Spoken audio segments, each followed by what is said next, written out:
If you saw the videos of the chaos and the screaming and the blood in the water, you would have thought it was the end of a Jaws or a Piranha movie. But on that day on the river, it wasn't.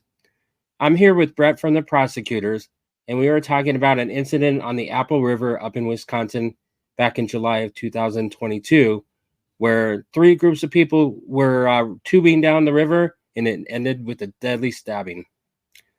But first, before we get into the details of the case, I wanted to talk to you about just all the different areas and terms that are thrown around in regard to self-defense.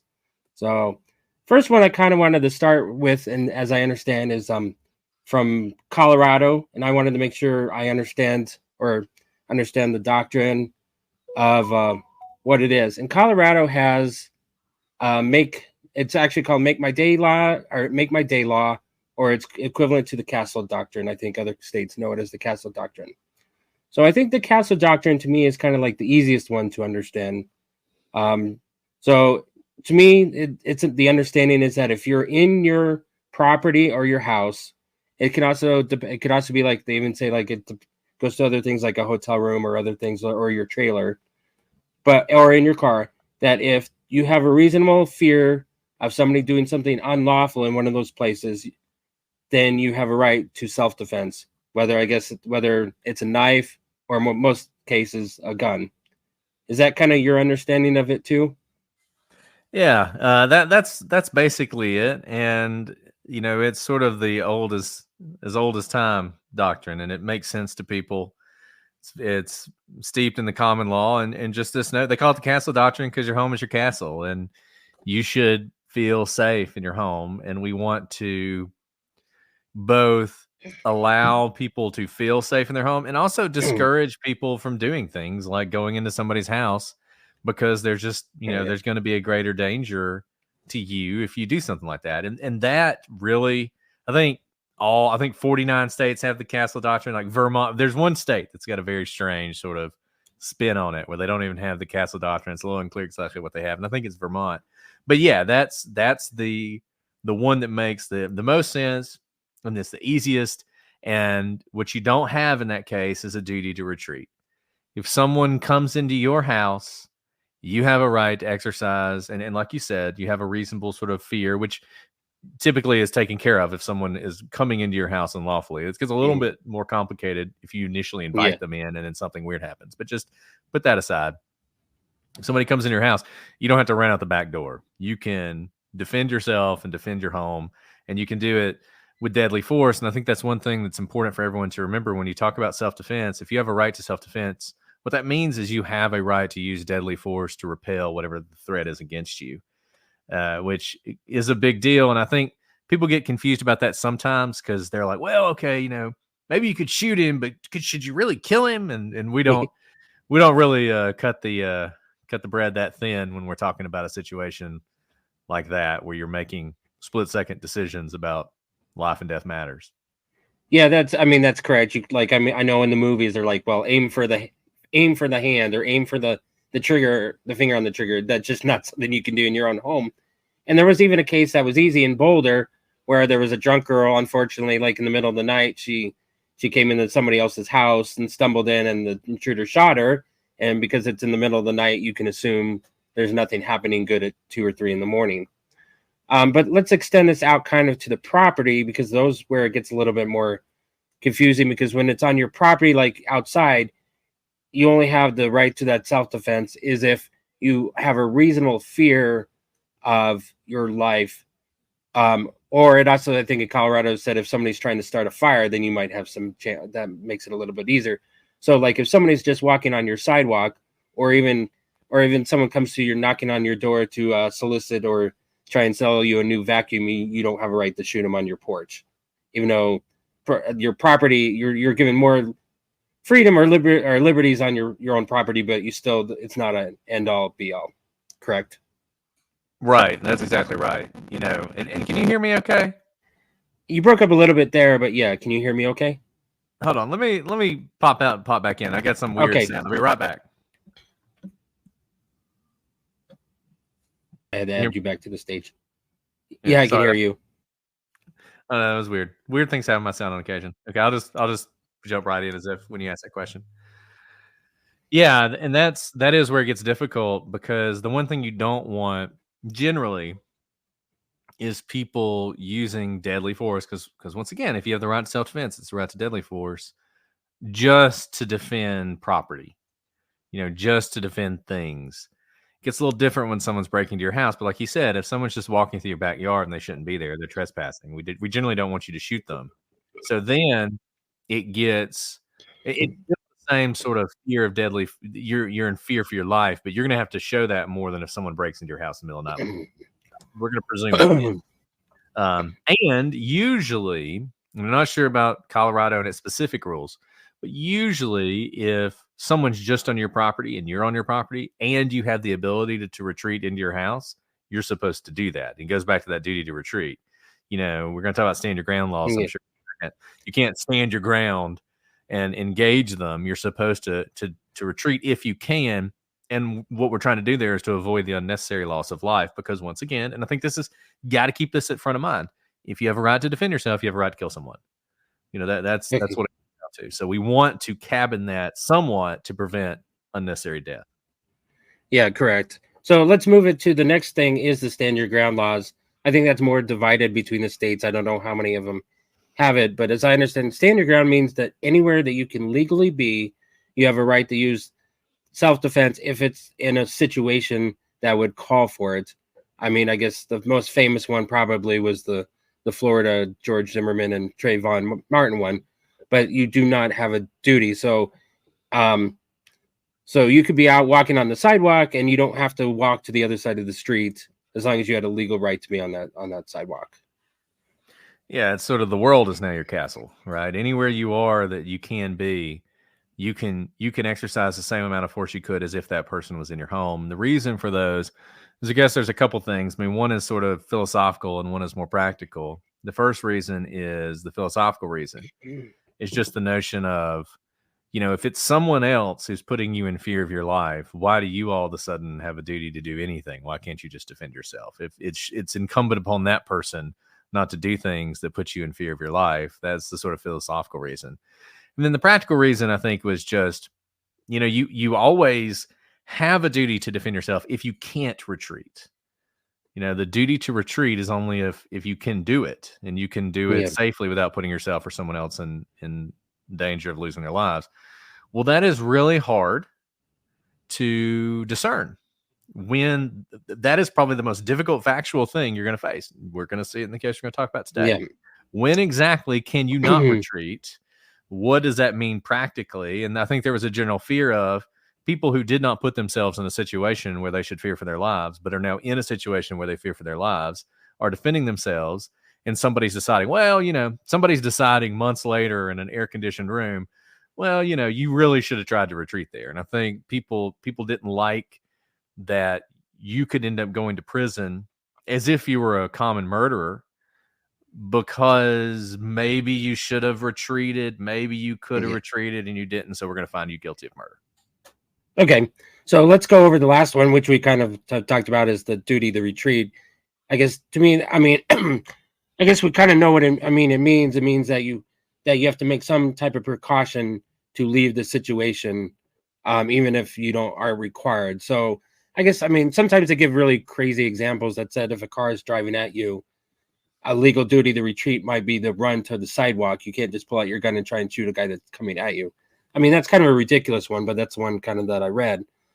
As we said, in some of those states, I'm surprised it's not California, that, for example, if you're downstairs, or if you're in the basement and you hear somebody upstairs breaking into your house, but you have an outdoor exit from your basement, a duty to retreat would say, instead of trying to go force yourself on someone that's entering your house, you open the back door and go to somebody else's house and call 911.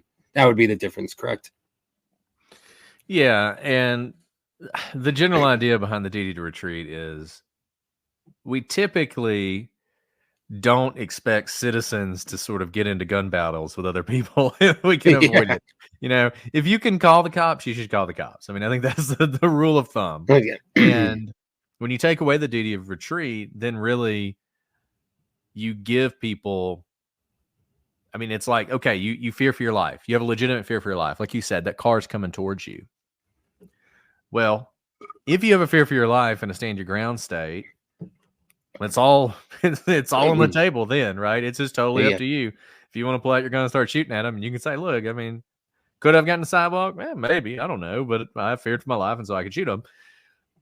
If there is, this is not easy stuff. Like, I think stand your ground laws have there's a lot going for them, but you see how much do you want people just deciding I'm going to end this right now, as opposed to stepping on the sidewalk if they can, or whatever the equivalent of that is.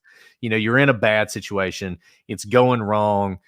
Somebody's doing something that they shouldn't do. They're starting to act kind of crazy. You're starting to be afraid. Maybe you're afraid for somebody else, and you've got a cell phone in one hand and a gun in the other.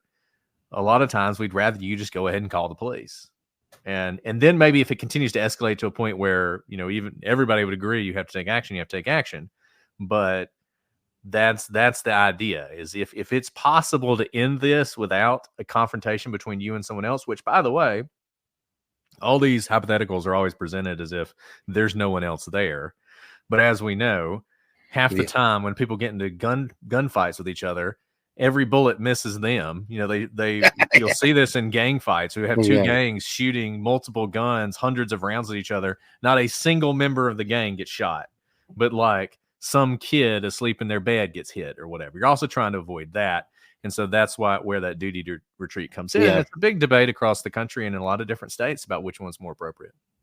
Yeah, because I can give you one case that I remember is, I think it was like a domestic dispute. I think it was, where the two people are arguing inside. He starts throwing things at her, and she probably had a reasonable thought at that time that something might happen. But then she leaves the room, goes to the car, goes into the garage, goes to the car, and instead of like just opening the garage and driving out, she grabs the gun and goes back in and then shoots him. So, you disengage from the fight, and then you're re-engaging in the fight. And so that, to me, the duty the retreat would be to open the garage and drive out. So that was like one of the cases that would good. Okay, I guess are you ready to switch to the specific case that we're talking about? Sure, let's do it. Okay, so I just wanted to go over the facts that I understand them and see if we're on the same page for them. So there was 3 groups tubing down the river that day. The Miu group, which was I guess now known as the older group. So it was Nicolae Miu, his wife, and some friends. I think there was friends. So it was about a group of 10, I think, that were going down it. So he ended up bringing a pocket knife because he was going to use it to cut the ropes to the tubes, or just normal things. So it wasn't. So he brought the knife with him to the tubing. They go down tubing, and then, as I understand, they ended up stopping on a sidebar, like on the river. So they had stopped and they were going to start listening to music or eat or something like that. So what I understand, and I guess maybe there's some confusion over, is one of the guys lost his cell phone in the group, and I think it had something where it was like in a bag that it could have floated. So the group was like, "Hey, I lost my phone. We were listening to music. Should I go look for it?" And one of the guys said, "Well, no, it's covered by insurance. Don't worry about it." But then Nick decided, "Hey, I'm going to go downstream and kind of look for it." So then there's a second group of college-age boys that were like 18, or around 18 to 20, I think. There was like 8 of them. So that was the second group that we have out there. And then there was a third group, the Carlson group that they were called. It was a mixed group, some women in it, some guys in it, even some adults in it, and they were floating down the river. And I guess what they heard was the screams of help or whatever, and so they came over to get into this melee. So as I understand it, was Nick was snorkeling. Makes sense that he was using his goggles and snorkel to kind of look under the water for the cell phone or just look at what was going on underneath.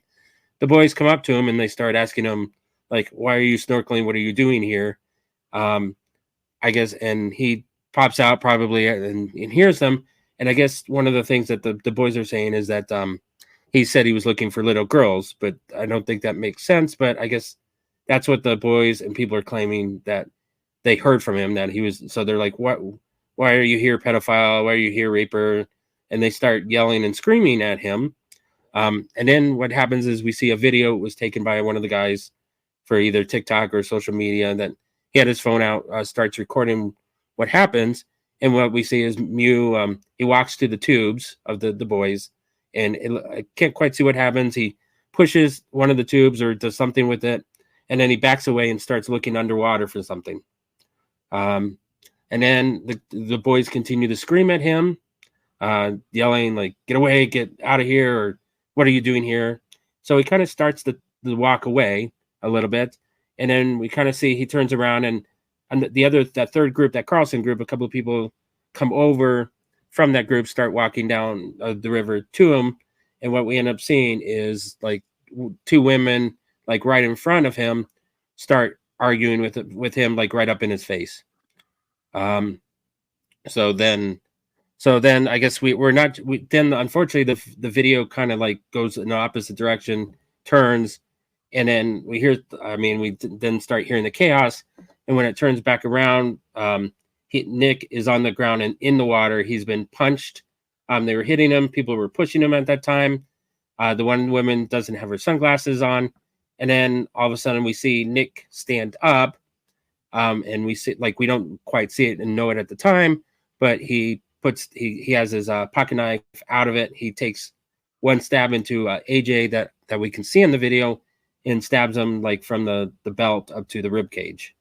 And then so one person's injured that we see, and then another person comes and puts his hands on his back, and Nick turns around and jabs and hits, as we find out, hits him. And then we hear the screams, and we see another person and where she was cut. And then we see kind of Nick, people start screaming, saying, get away and whatever. And then Nick walks back up towards his group and out of the way. Is that your understanding of what you saw in that video? Yeah, I think that's a very good description of it. And I think if people haven't seen it and you want to have a good idea of this, it's worth watching it. What's fascinating about this case is it's a trial that's ongoing, but we can view all the evidence they're seeing, I think. And everybody's going to make their own judgments about what they think is going on. Yeah, I guess a couple of things that are kind of confusing is that 5 people ended up stabbed. One was killed, so that's why they're going after him for a first-degree murder on that one person. But the others were stabbed, and it's attempted homicide. So we really only see like 3. I think I only saw that 3 people get stabbed. I'm not sure where the other 2 are. But I mean, you see her you see the cut and the blood, but you never see exactly when he pulled out his knife and started cutting her. Because one of the biggest contentions that they're talking about and kids are seeing, and this is one of the kind of questions, is that he supposedly punches the woman first.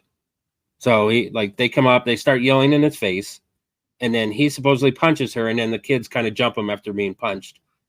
He's in the water, and then when he stands up, he pulls out his knife, or either headed his hands and pulls out his knife, and then he starts stabbing the people, and then he leaves. So that's kind of one of the biggest contentions is, did he throw that first punch? Yeah, and my understanding is, just to set the stage for those who don't know, that this is in Wisconsin, right? This is Wisconsin. Correct. And that it is a sort of standard self-defense state, duty retreat state. It is not a stand your ground state. So that has some bearing on it. Though I'll say I don't think it has much of a bearing on it, because it seems to me when he does the stabbing, I don't think he really had an ability to retreat. So I think the questions sort of there's a couple things that I think are true, regardless of what you feel about this case. Number one, I don't think he had a duty to retreat, because I think at that point he was really unable to retreat. And I think if you don't have some sort of event preceding this that would render, and we'll talk about the punch in a second, that would render him the bad guy from the beginning. If you don't have that, then I think once he starts the stabbing, if you believe at that point he feared for his life, I think it's an easy case. I think really from the point where he starts the stabbing till he ends, everything seems like a pretty standard self-defense case to me.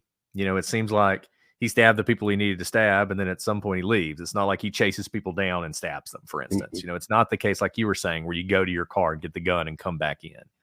And I think, there's a couple things that I think will be interesting. Number one, he's obviously outnumbered. Number two, he is older than everyone. You have a lot of young people who are surrounding him. Number three, I think it's pretty clear that pretty much everyone involved from the other side was intoxicated, which also raises questions about what they say he said earlier on, because they have had so much to drink. I think the person who died was like a 0.2 something. Yeah, that's what I understand. And it's floating down the river. Everybody knows what you do when you float down the river. It's not an athletic endeavor. You're out there to drink. And I think something people need to remember, you're in the water. Being in the water when something like this happens, I think actually will considerably heighten your fear, because it's not just being punched, it's not being able to breathe. It's, the fear of drowning. There's all that stuff going in as well. And normal, like normal things at the bottom of rivers are rocks. So, I mean, so when he gets pushed down and shoved into that water, he might have thought he hit his head. Maybe he'll say that he hit his head on the rocks I don't know if it was pure dirt, but I mean, you hit water. Water is really hard when you hit it. You think it's soft, but and that's going to play into his effect of what he says. I think it's loud. You can't hear as well with the water splashing all around you. I mean, there's all sorts of stuff going on. So I really feel like this case comes down to a few things. Well, number one, and I know it's been said that in Wisconsin they don't have manslaughter, so they couldn't charge him with manslaughter.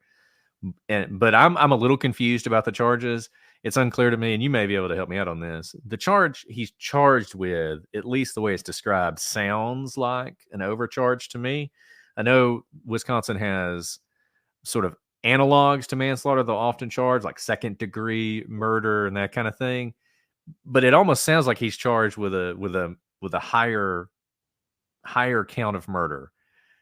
And I don't know if that includes all the lesser included or what. Well, that's what I was going to ask you about too, because it was he is charged with first-degree murder, as I understand it. But I think, but then when it gets to the jury instructions, can they come back and say, well, it's all lower and lesser included offenses, including second? I was reading, they do not have an explicit manslaughter. It's included in when they define second. It's kind of weird because they define second degree murder. Then in the instructions in it, they'll say, well, if it is manslaughter, I think that kind of gets confusing to me. I guess manslaughter is more of a common law where people just kind of know what it is without actually putting it in the statute. So, but as I understand it, is second degree is for manslaughter. The complications of the law. It's kind of like everybody always talks about Casey Anthony. She, as we've said on our case, even though you talk about her being charged with premeditated murder, she also, all the lesser included were included, and the jury could have found her guilty on any lesser included.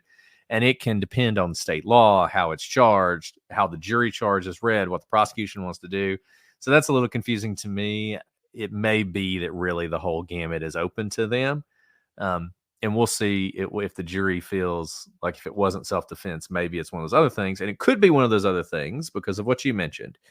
If he put himself in a situation where he sort of now he's in the unlawful position, right? And this is where it gets really complicated because, you do something unlawful and say you get into a fight with somebody. It starts verbal altercation. You punch them, they punch you. You're fighting like that. Then all of a sudden, the other guy pulls out a knife, a big knife, like a Crocodile Dundee knife. Yeah. Well, in a lot of instances, if you then pull out a gun and shoot him, that's okay because it is the fight has escalated beyond how it began. It began as sort of a simple fight, but now the other person has introduced deadly force into it. And so you are still you don't just have to let him stab you to death or go to prison. Like you sort of have an ability to do it. Now, obviously, those are much harder for you because you put yourself in that position. Yeah. And all of this stuff is decided at the end of the day by juries because self-defense, unless you're in a stand your ground state, and a lot of stand your ground states, there's actually a preliminary hearing. Yeah. A lot of times stand your ground cases never get to a jury because just as a matter of law, you had the right to stand your ground and therefore you're not going to be convicted. Or you're not even going to be tried. But in these cases, it's all factual. Self-defense is an affirmative defense. So ordinarily, the defendant doesn't have to prove anything, right? It's guilty until proven innocent. The burden is entirely on the state. But in a self-defense case where you're raising that as an affirmative defense, you now have a duty to put on some evidence that, no, actually, I did fear for my life.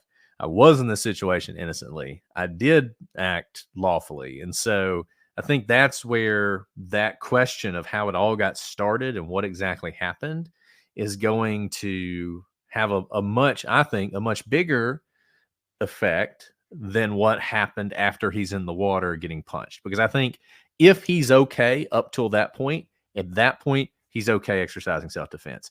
It's only if you say, no, he can't exercise self-defense because of everything he did before that you're going to have concern with what he did after. But he didn't do, I mean, I guess the only thing that gets in the way is that first punch. That might be considered the unlawful punch because that's assault, but I guess but he didn't, I mean, it wasn't like it wasn't robbing a bank or going into somebody's house. It was just on he's looking for a cell phone, and people are yelling at him and screaming at him. So to me personally, if anybody was breaking the law, it was that group, because they were to me, they were close to inciting a riot or inciting their own. I mean, those were fighting words, what they were, because he's trying to walk away and they're saying, well, why are you leaving? Why get back here? I mean, normally you would consider those, as I said, fighting words. So he might have the punch itself might have been sort of an attempt to sort of de-escalate the situation. And that sounds weird, but the whole, like, if you're in the prison yard, find the biggest guy and pick a fight with him to show him that you're tough or whatever. Like, there's a certain extent to where you're trying to de-escalate it by showing you guys don't want to mess with me, right? Like, leave me alone. Like, some people have talked about, why did he move towards a group or whatever? Well, or why did he push the raft off and all that stuff?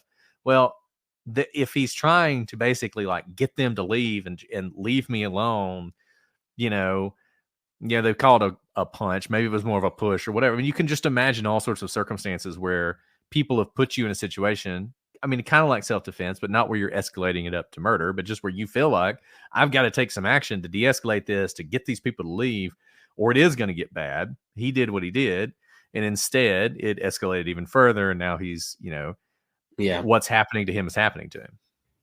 Okay.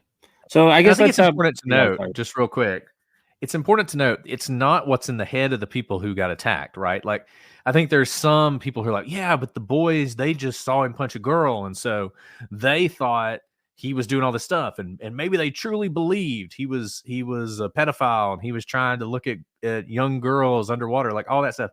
None of that really matters. Their intentions would only matter if for some reason they had been charged with something. All that matters is what a reasonable person in his shoes would be thinking in that moment. It's like you said about that sad case where a drunk girl goes in the house. She probably thought she was in the right house, didn't realize she was in the wrong house. Someone shoots her. That is a tragedy. But the fact that her intentions were pure does not have an impact on whether or not the other person was exercising legitimate self-defense. Okay, so let's go back and talk, since we brought it up earlier, the legal duty to retreat. This is like kind of I think people are talking about it, and this is where, like, some of the people in the chat are talking about, are kind of because so the first part is he comes up to their raft or their tube or whatever and pushes off. We're not sure quite at that point why he did that.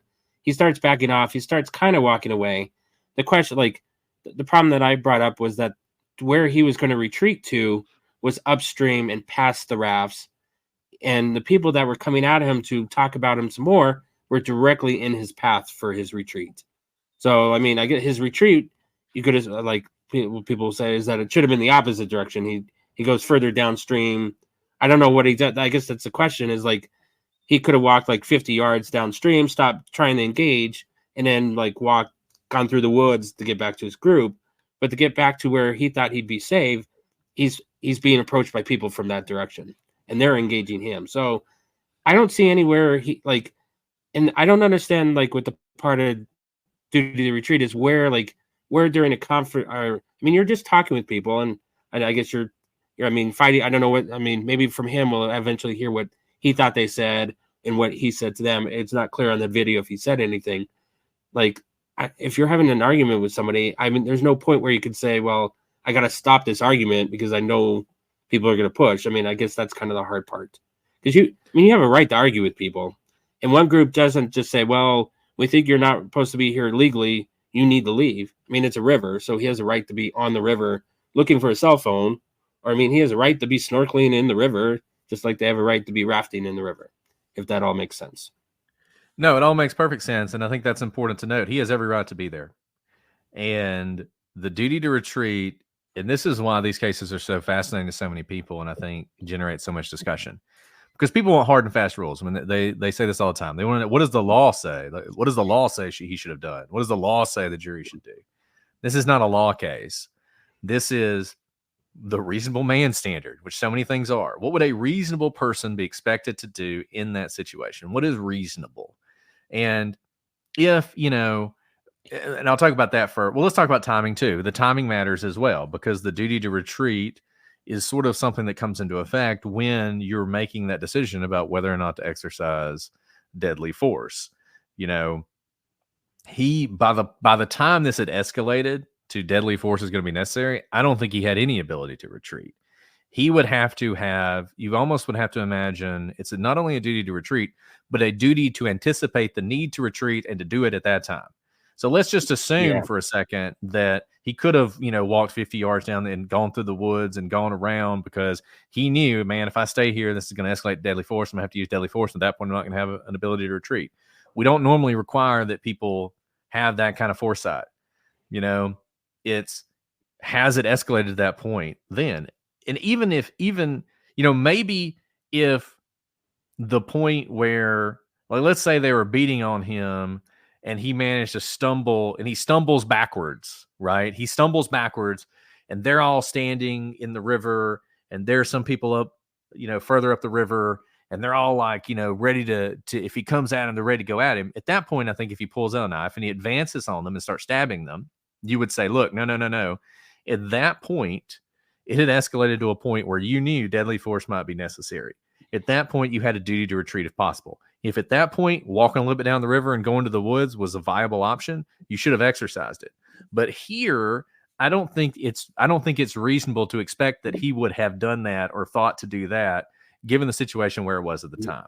And that's something a jury is just going to have to evaluate for themselves, whether or not they do think, no, at that point, he should have anticipated this is about to escalate to this point and should have exercised that duty to retreat, or that moment hadn't really come yet. I think that's what you're going to see when they talk about it. And you see this in a lot of cases where the prosecution can say things like, he could have just driven away. In road rage cases, sometimes you see this. Yeah.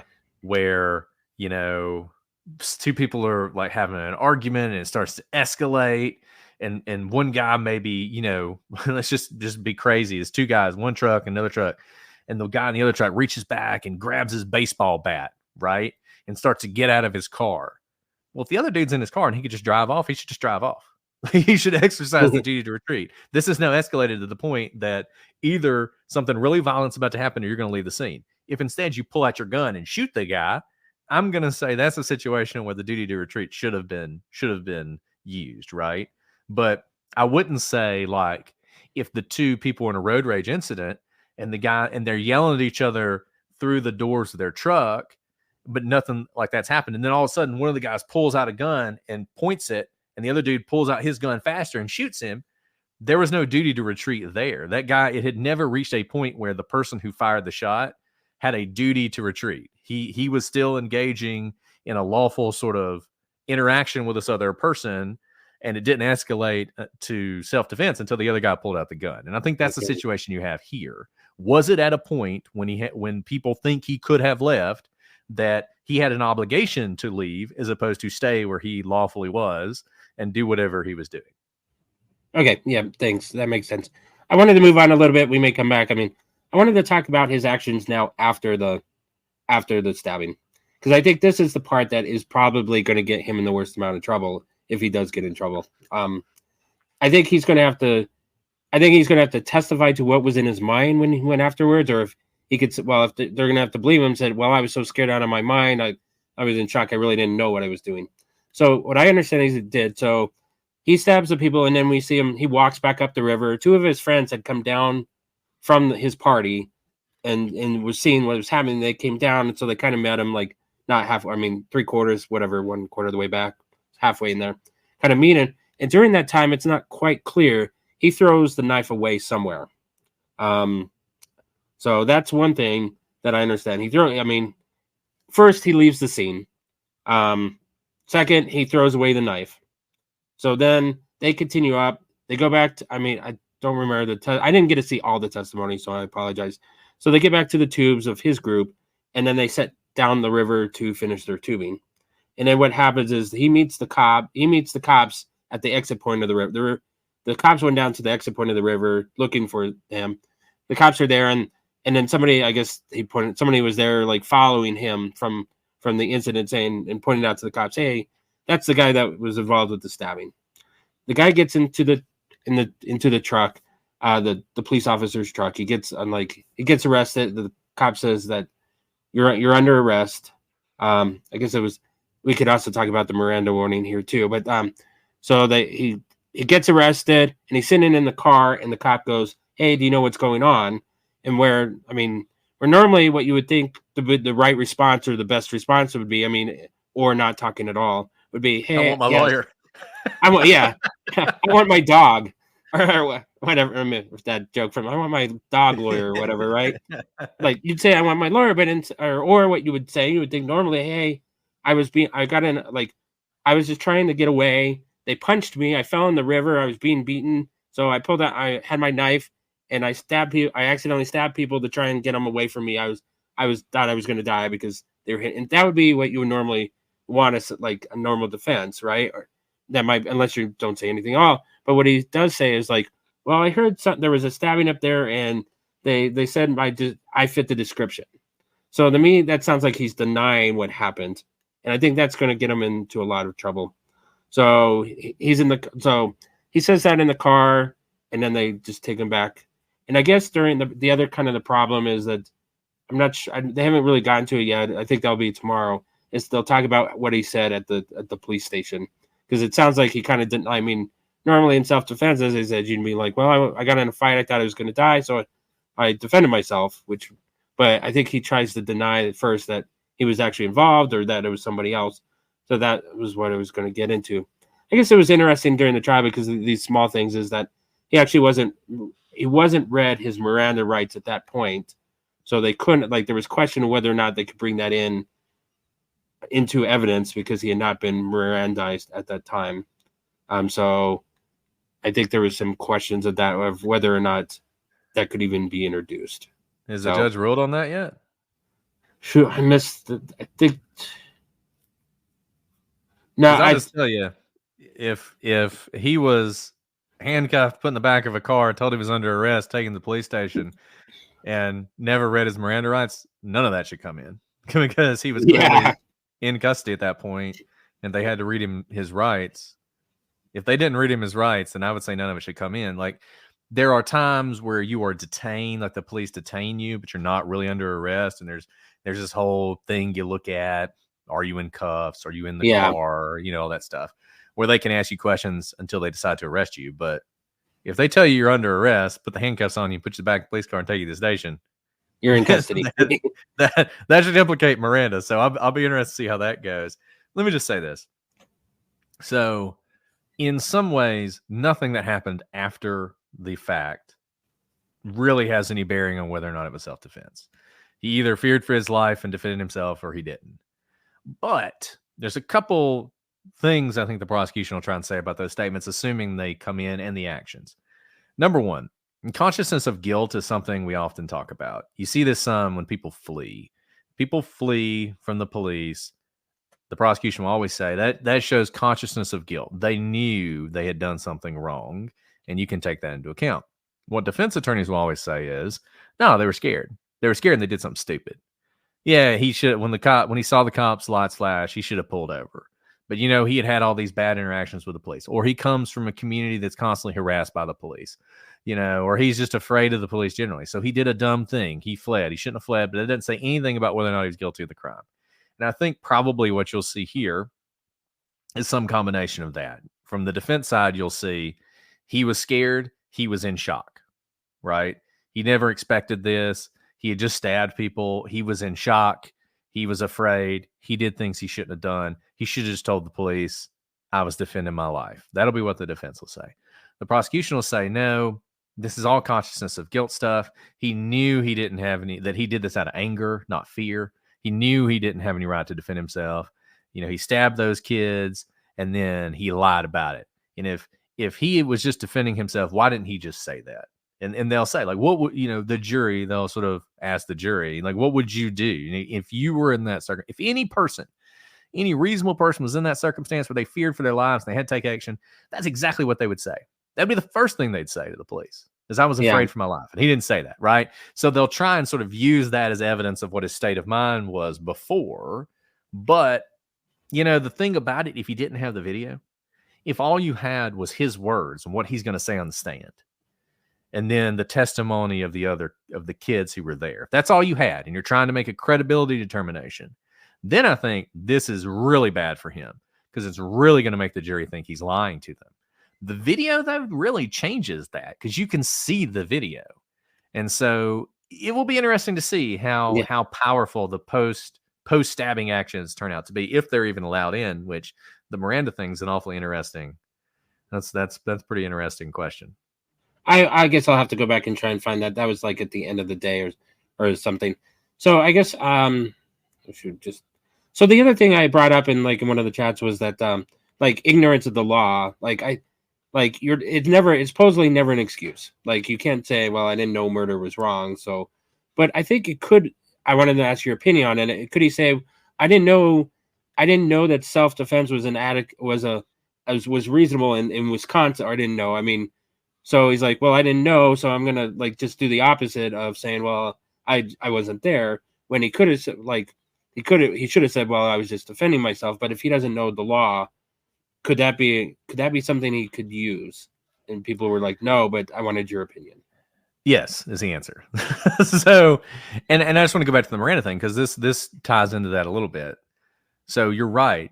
Just like you have your Miranda rights and you have to be Mirandized before you say anything that'll be used against you, ordinarily, ignorance of the law is not a defense. You can't say, well, I didn't know it was illegal to walk into the bank and take the money, so I didn't realize that. Or, something like back in the day, people used to steal cable all the time, right?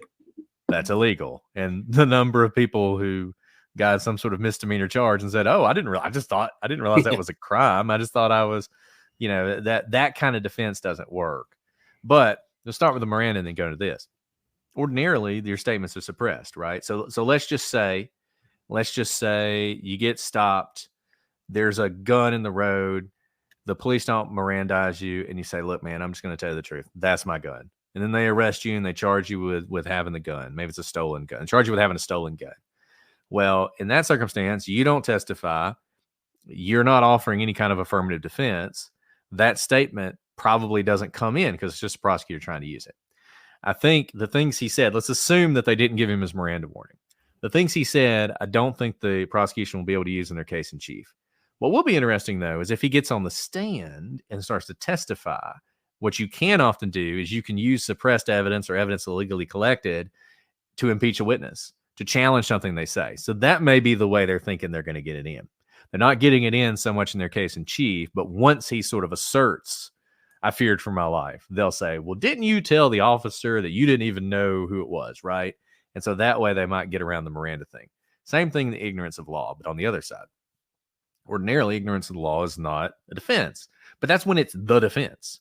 When what you're saying is it affected my mindset, it made me think of things in a different way, then you're not getting into whether the law was violated. You're getting into the mens rea. You're getting into the intent of the person. So you might be able to say, look, the reason I lied is because I didn't even realize I had the right to defend myself. I was terrified. I felt like I had to do it, but I thought once I did it, even though I was saving my own life, well, I'm going to go to prison now. I didn't realize. If you're saying that, what you're getting to is your intent. And that's speaking to your state of mind, not whether or not what you did was legal or illegal. So that's where I think people get confused. It's not actually the defense of ignorance of the law you're asserting. It's my ignorance of the law affected the way I was thinking about things afterwards. Okay. And I was also wondering, since he grew up in Romania, I guess that's kind of getting back to that where you had said earlier, people are scared of the cops because of their interaction. I'm wondering if he would say something like, "Hey, in Romania, like law was just when you got stopped by the cops, it wasn't like any defense. It was like whether the state liked who you are, they could just throw you in jail no matter what." Could he play on that? Because that's kind of what we think about when we think of Romania and the Soviet Union. It was just that there was no real justice. It was like, how much could you bribe a officer when you get pulled over or whatever? That he could be saying, well, I didn't know the law and I was worried. I mean, I was considered an evil Russian, and that people might just think of that before knowing my defense. Right. No, and I think he absolutely can do that. And I don't know how. I mean, I think he's pretty fluent in English and everything, but all of this can play in, to it. His state of mind about the police. Maybe in the heat of the moment, English is not his primary language, and so he's having trouble communicating with these people. He's having trouble understanding exactly what they're saying, which is adding to his confusion, adding to his fear. All those things can play in, and for people, in the United States, I think everybody has a sort of understanding of this. If you're out there and you're an African American and you've dealt with a situation where the police have stopped you for when you didn't really do anything, and it was one of those driving while black situations, and you have a mistrust of the police, that is something that could affect your interactions with the police later on. I think that's something everybody understands. This is a similar thing. It's just something he's going to have to explain a little bit better, because it's not something that the jury maybe will naturally understand. They probably don't know anything about Romania. But if he can bring that out, then yeah, I think that helps go to why is he not being forthright with the police? Because he doesn't trust the police. He doesn't have the same relationship with law enforcement that maybe the average person does in Wisconsin. And I think that will be powerful, and it will be something. A lot of this is going to come down to him. I mean, he has to testify. Yeah. This is not a case where you're not going to testify. Though the video makes it interesting. I mean, the video actually makes it, because you can see the video, maybe he doesn't have to testify. I don't know. That's I mean, I think he will testify. He does. I think he has to. I wanted to bring so much is going to come down to that, of how he presents and how the jury sees him and whether or not they believe him. Something that was related but kind of like different, I wanted to ask about. So yesterday, a lot of it came down to something it was because of the translators. So actually the defense got to put on some of their witnesses in the middle of the state's case, which is not normal, but they did it because they had the translators there. So they're like, hey, can we bring in, while we have the translators, can we bring our 2 or 3 state defense witnesses and testify while we have the resources? And they did. So, but I wanted to know, or your opinion on it, because I was letting the lawyer know, he kind of talked about it, because there was 4 or 5 witnesses in Nicolae's group that spoke Spanish as their primary, because they were from Cuba or whatever. So they had Spanish people coming in, and it really slows down the trial kind of during that time, because what ends up happening is the state or the prosecutor or whoever was doing the direct asks the question, the translator has to tell him it, and then he answers back in Spanish, and then the translator says yes or whatever. I mean, it was funny. He'd say "sí," and then you'd have to wait for you'd have to wait for the translator to say yes. And judge would often interrupt, saying, "Well, you got to wait for the translator to finish before you can ask their next question," which really slows down your how you're asking. Have you ever had to do that in a case? And do you worry about that as slowing down your case when it goes through so much translation? It's awful. It's awful. I mean, I've had to do that. I've both had cases where the defendant did not speak English or didn't speak it well enough. I mean, it is sometimes frustrating, because you'll have defendants who very clearly speak fluent English, but because English is not their first language, they'll ask for a translator. And I think defense attorneys also understand that it's a great way to mess up the case. Because the worst is when the defendant claims not to understand English, which means it's not just a witness. It's every witness. Every single witness has to be translated for the benefit of the defendant. And so it's just a slog. Yeah, and it totally throws off your presentation of evidence. It can make it's harder for the jury to follow. Invariably, you talk over the translator, and the judge has to remind you to slow down or to wait. It's a total mess when you have to do that, but it's not infrequent, and you just have to get through it. Okay, and one more question about that. I guess I don't know how good Nicolae's English is.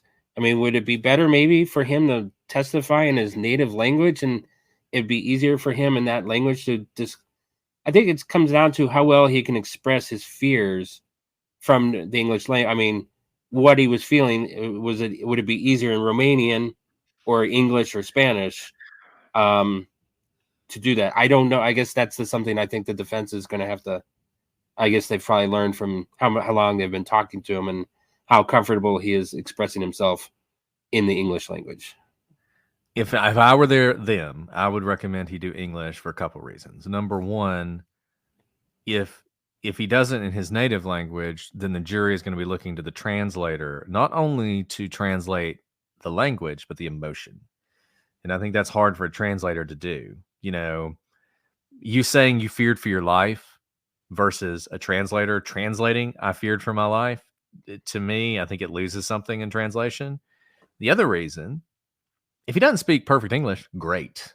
Because that just demonstrates to the jury, look, I mean, you heard him on the stand. He was doing his best to tell you exactly what he was thinking, but you saw him struggle. You saw how he had to stop and think about it. Imagine he's not sitting on that stand. He's surrounded by 12 people, and they're yelling at him, and they're pushing him. Imagine what he was going through, trying to figure out what in the world's going on, trying to express for himself. I mean, you really could milk that if you're a defense attorney. So to me, I would have him testify in English, regardless of how good or bad he is with the language. Okay, thanks. Okay, that makes sense. And then I guess I did have maybe one more last question. I guess, well, probably a lot more, but what the difference between a jury trial and a bench trial? Is there? I mean, on this one, do you think it might have been? I guess what I'm trying to say is a jury trial, as we see from like the chats and the people are all over the board with it. Would this maybe have been a better case to go with a bench trial on this one, or did he make the right choice going to a jury? I think he made the right choice because, you know, sometimes we say you only need one when you have a jury, and people are something confused by that because they're like, yeah, but that's just a mistrial. Then you just have to do it again. Well, maybe, you know, let's say you have this trial, and let's say it deadlocks 6-6. What does that tell the prosecution? We can't win this case. You know, we try this guy again.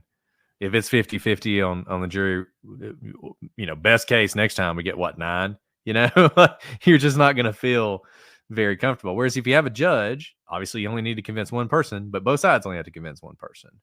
And I feel like if it were a purely legal question, if there were a good sort of just legal issue where he was really strong, then I think, yeah, you want a judge to decide, because the judge is going to do a better job of, you know, of applying that legal rule. But here, because it's so fact-based, I think there are going to be people. I will be shocked if there are not people on that jury who think this is self-defense.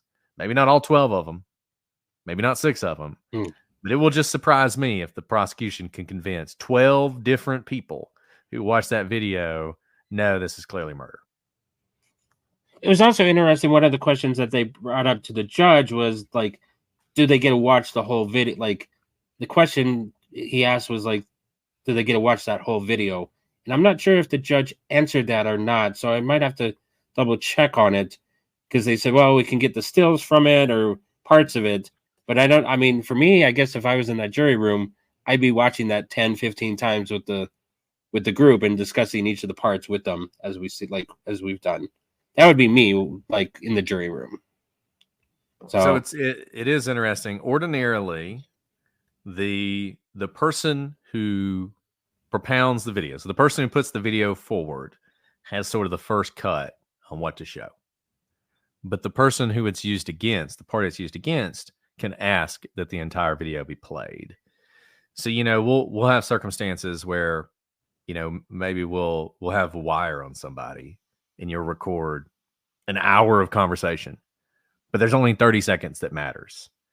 Well, we're going to play the 30 seconds, right? Yeah. The other side can ask to play more and argue like, look, you need to hear the whole context. If the other side plays the whole hour, the jury's going to hate them. So they often won't do that. But I think in this circumstance, as much of that video is going to get played that either side wants to be played. So I don't think there'll be a problem with the video not being introduced. Now, one interesting question is, because the evidence obviously goes back with the jury can watch the video again. It's always interesting when you have sort of an hour's worth of video and you play, and both sides agree we're going to play 10 minutes of this. What's in evidence? Is the 10 minutes you played, or is it the whole hour? And that might be something you could argue over. If the jury says, well, we want to watch the whole hour, somebody might say, well, that's not really an evidence because we didn't play it during the trial. But I don't think you're going to run into that problem here. No, I think the video is only it's only the 3-minute video. I think there was 2 of them, and then I think we also get some of the body cam video from the cops. But I don't think that's. I guess the most pertinent information is that 3-minute one, and watching it, and then I guess we'll have to see how much the jury uses the after what he says to the cops later in their deliberations. So, and I think.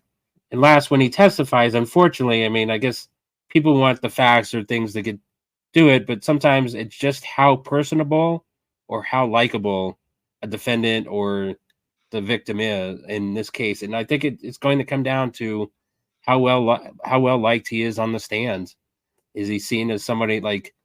I guess when you kill somebody, you want them to show some, or just I just lost the term, but show.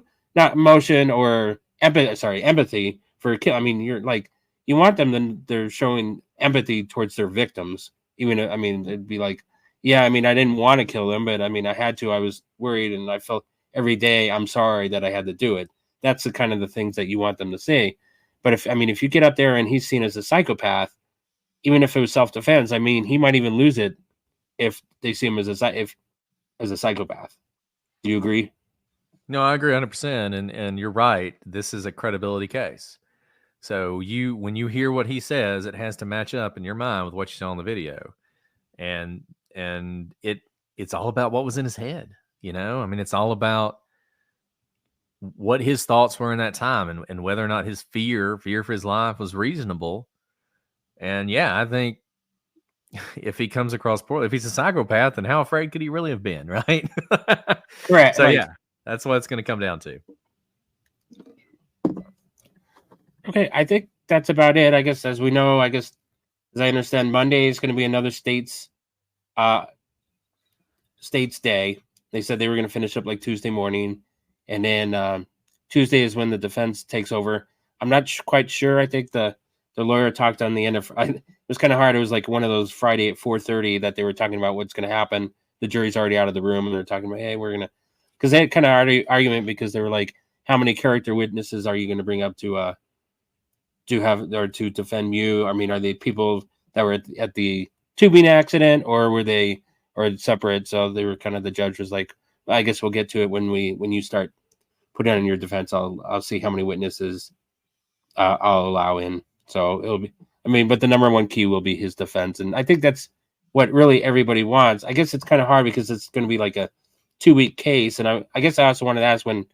It's a obvious, but they put on like 40 witnesses in this case, but it just seemed like I don't know if there was a chance that might have. Would the jury ever see that as overkill though, or just trying too much, or is it the right amount? I don't know. Yeah, I think, and you'll hear lawyers say this, that you can't decide exactly how much evidence you're going to put on based on the jury and trying to hurry it along for the jury, because the jury needs to hear the evidence. But do juries roll their eyes when you're calling the same witness to testify to the same thing? This is the 10th guy we've heard talk about this. Absolutely they do. They absolutely do. And you have to, that is a difficult tactical question when you're a lawyer in a case. Exactly how many more witnesses you're going to call, exactly what kind of questions, how long you're going to keep them on the stand. Because sometimes you can cut time with the ones that are later on. But yeah, and the other thing is you can lose sight of the most important facts when you put on that many witnesses, and the jury, they're trying to figure out, every witness who comes on, they're trying to figure out what am I supposed to learn from this person? What am I supposed to take away? Yeah. And if your big bombshell moments on witness 19, and then you call 20 more witnesses, by the time they get to witness 39, they barely remember what the other person said. So yeah, I think that could happen. Now look, in a case like this, sounds like this is about the appropriate length of time. So I don't know that they've overdone it yet, but it's like the character witnesses. Okay, yeah, we get it. Everybody who knows him loves him. Okay, yeah, every family member thinks he's great. And so the judge is going to limit it to move things along and not to make it cumulative, but the defense needs to limit it too, so that the jury doesn't start rolling their eyes. Yeah, because I think, and kind of like I think you kind of want your last witness like on your case to be like the strong. I would think you'd want that to be the most strongest in emotional impact. I think the problem is that as somebody had said when I was listening to, they did it in chronological order, so that's how the most important ones are the people that were stabbed normally, but they're the first ones to go. So like by after a week or so, you kind of forget their stories, and so sometimes I think they may even want to save one of them to the last to talk about it too. I heard that might be a strategy too. So we'll have to see how it goes in the next week, and then a couple of these times on these other cases, I was starting writing up my video on what was going to happen, and they made a decision before I even had a chance to write up what I think was going to happen. So some of them have come back very quick. So this one, I think could take a while. I think it could take a while, and I think there's a good chance it could be hung, as we've seen from what the people we've talked to. Do you agree on that one? Yeah, I think I mean, maybe we'll have a clean verdict one way or the other. But if you put a gun to my head, I would say this is hung jury bait, unless the one out there though is the lesser included. Sometimes if there's a lesser included that seems not as serious, everybody can kind of come along and say, okay, fine, I think it was self-defense, you think it was first-degree murder, let's agree on the lowest thing and get a verdict. Sometimes, and the problem that I guess the jury wants that sometimes they think about the punishment first and then try and figure out something to get through it, and they're not supposed to, because as I understand, so they can't go and say, well, we think what he should do, we think he should serve 5 to 10 years for what he did. Let's try and fit something in it to get 5 or 10 years. That's not something they're supposed to talk about, as I understand. But sometimes that's what, like when you're on the jury, like you're like, well, I think he should get 5 years in jail for this. And then how do we get there? So I don't know. I guess it'll be interesting to see what they think and how long it takes and the makeup of the jury. I guess that's the whole problem, is like anything can happen when you throw it in the jury's hands. That's 100% right. Okay, well, I wanted to thank you for taking the time out of a Sunday to talk to me. I enjoy these cases, and it seemed like this one was one that a lot of people like talking about, or I kept bringing up, and I don't know if people wanted to talk about it or not, but it does seem like it. So thank you for taking the time for that. I'm going to stop the recording now, and can you hang out for a minute or two after it's done, just to make sure it gets recorded? Awesome.